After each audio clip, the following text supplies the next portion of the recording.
안녕하세요. 새날을 허락하신 하나님을 찬양하며 우리 다 같이 기도드리겠습니다. 전능과 없신 아버지 하나님, 오늘 아침도 변함없이 우리에게 새 생명을 선물로 허락하시고 하나님의 말씀을 청종할 수 있는 귀한 은혜 베풀어 주시오니 감사합니다. 이제 오늘 아침에는 사무엘상 13장의 말씀을 통해서 우리의 신앙 속에 숨어있는 불신앙이라고 하는 주제로 하나님의 말씀을 강론할 때에 하나님의 크신 은혜와 축복의 시간이 되게 하시고 하나님께서 기뻐하시고 원하시는 참된 신앙인으로 우리 모두가 빚어져 갈 수 있도록 하나님 도와주옵소서.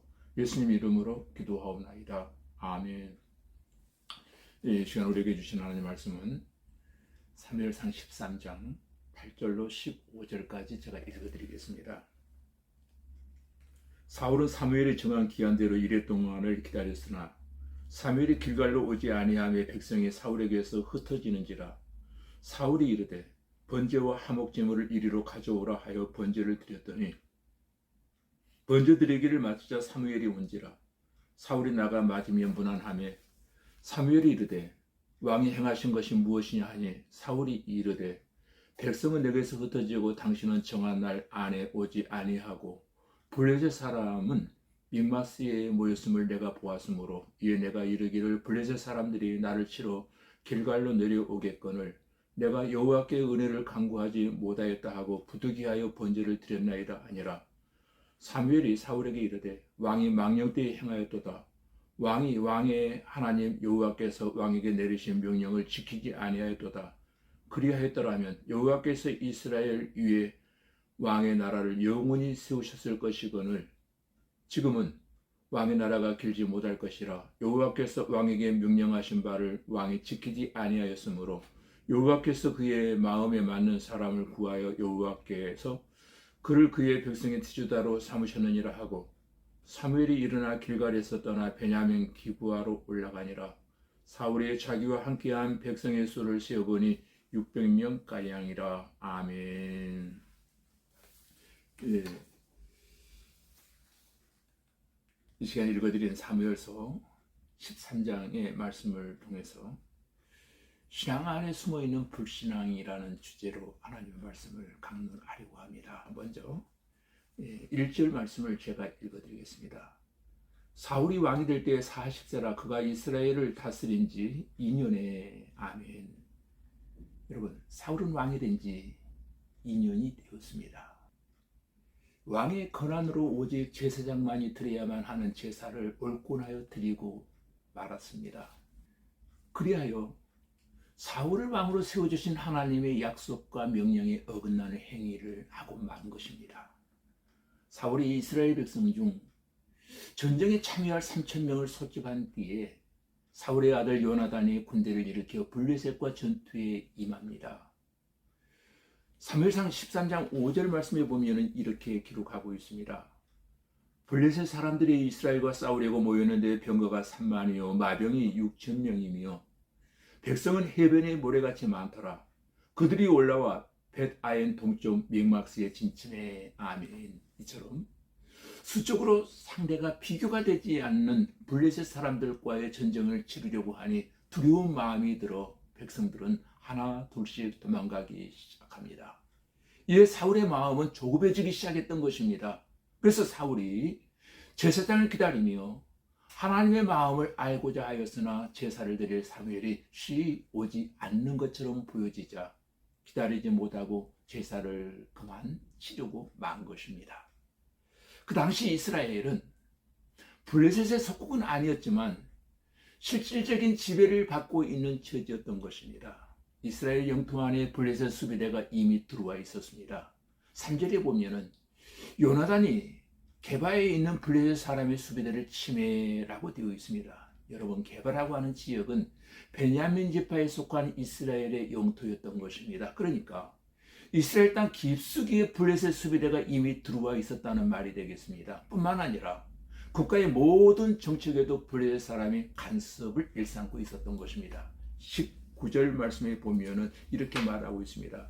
그때 이스라엘 온 땅에 철공이 없었으니 이는 블레셋 사람들이 말하기를 히브리 사람이 칼이나 창을 만들까 두렵다 하였음이라. 아멘. 여러분 여기 철국이란 대장장이를 말합니다. 그런데 블레셋은 이스라엘의 대장장이를 허락하지 않았다는 것입니다. 허락을 받아야 대장장이를 세울 수 있었다는 것입니다. 왜냐하면 대장장이에 이런 무기를 생산할 수 있는 원천 기술이 있었기 때문입니다. 정책적인 간섭을 하고 있었다는 것이죠. 이런 상황에서 사울 왕은 엄청난 군사적 모험을 감행했습니다. 사울이 왕이 된 지 2년째 되던 해였습니다. 사울 왕이 블레셋의 수비대를 기습함으로써 전쟁을 일으켰던 것입니다. 이스라엘은 병거는 고사하고 칼과 창조차 제대로 없었고 또 22절에 보면은 지휘자인 사울과 요나단만 겨우 무장할 수 있는 상태였다는 것입니다. 그러나 블레셋은 오늘날 탱크라고 할 만한 병거를 3만 대나 가지고 있었다는 것입니다. 사사시대의 가나안 왕 야빈이 병거 900성을 거느리고 이스라엘을 무려 20년 동안 압제했던 사실을 감안한다면 여러분 여기 3만 병거가 얼마나 대단한 군사력인지 알만하지 않습니까? 비교되는 것은 무기만이 아니었습니다. 15절 말씀에 보면 블레셋의 병사는 해변의 모래같이 많았지만 사울 왕과 함께 싸울 이스라엘의 병사는 겨우 600명이 불과했습니다. 이스라엘이 군사적으로 절대 열세에 놓여 있었던 것입니다. 하나님의 도움이 정말로 필요했습니다. 하나님의 도움이 없다면 전쟁에 질 것은 불을 보듯 뻔한 사건이었습니다.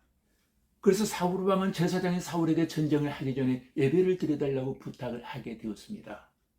신앙적인 바른 결정이 분명합니다. 사무엘은 8절에 보니까 이레를 기다리라고 했습니다. 그러나 사울 왕은 그 이레 동안 하나님을 바라보지 않고 자기 생각에만 골똘했던 것입니다.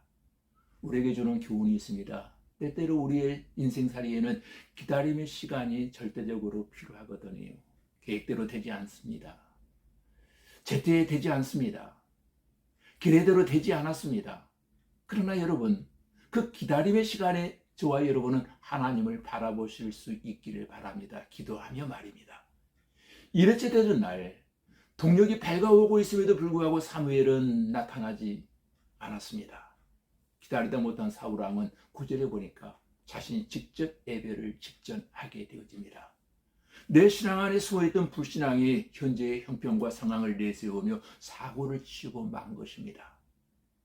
사무엘이 제사를 드리긴 드렸는데 성경은 그 제사를 망령된 제사라고 말하고 있더라는 것입니다.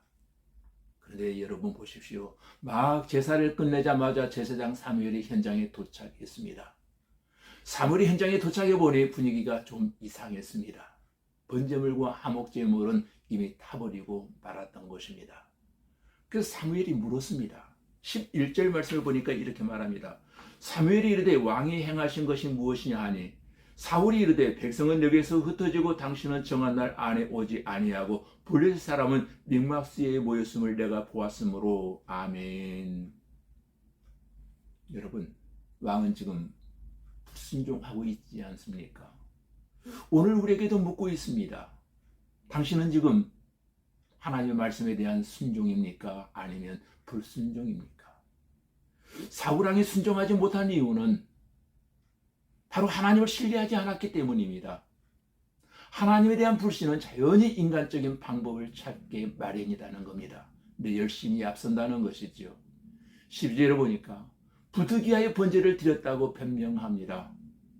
사울 왕은 급하고 초조한 나머지 제사를 스스로 직접 하고 말았던 것입니다. 여러분, 사울 왕은 그것이 하나님의 뜻인지 아닌지를 판단하기보다는 어느 것이 내게 유익한지 아닌지를 판단하고 그것에 따라 행동하고 만 것입니다. 그러나 이 문제가 중요한 것은 사울의 이와 같은 행위가 자기를 왕으로 세워주신 하나님을 실망시켰고 또한 제사장 사무엘은 많이 무시당한 기분이었을 것입니다. 여러분, 신앙이란 무엇일까요? 여러 가지로 설명할 수 있겠지만 신앙이란 순종이라고 대답할 수 있습니다. 신앙생활의 본질은 하나님의 말씀에 순종하는 것입니다. 순종이란 내 인생의 주인은 내가 아니라 하나님이시라는 신앙 고백입니다. 순종이란 하나님의 뜻을 이루어드리는 것이 인생 성공의 지름길이라는 신앙 고백입니다. 사무엘상 15장 22절에 보니까 사무엘이 이렇게 말합니다. 순종이 제사보다 낫고 듣는 것이 수양의 기름보다 나으니라. 사랑하는 성도 여러분, 순종의 삶을 사시기를 주님의 이름으로 축복합니다. 그래서 놀라운 하나님의 위대하심을 삶을 통해 날마다 경험하시며 간증하실 수 있기를 주님의 이름으로 기도드립니다. 다 같이 우리 기도하겠습니다. 아버지 하나님, 우리의 인생이 고달프고 힘들 때, 또 계획대로 되지 아니할 때, 제때에 기대대로 되지 않을 때 주님을 바라보며 기도하면서 기다리는 인내의 시간을 갖게 하여 주시옵소서. 사울왕이 하나님을 신뢰하지 못함으로 불순종한 모습을 보았습니다. 우리는 하나님을 신뢰함으로 날마다 순종하게 하시고, 아무리 급하여 부득이한 상황이라 할지라도 자신이 해야 할 일을 분명히 구분하게 하시고, 하나님의 뜻인가 아닌가를 잘 판단함으로 주의 일을 행하게 도와주옵소서. 주님, 신앙생활의 본질은 하나님의 말씀에 순종하는 것인 줄 믿사오니 순종함으로 하나님의 뜻을 이루어드리는 성도들 다 되게 하여 주시옵소서. 순종을 통하여 하나님 위대하신 삶을 체험하며 간증할 수 있는 우리 모두가 되어지기를 원하옵고 예수님 이름으로 기도하옵나이다. 아멘.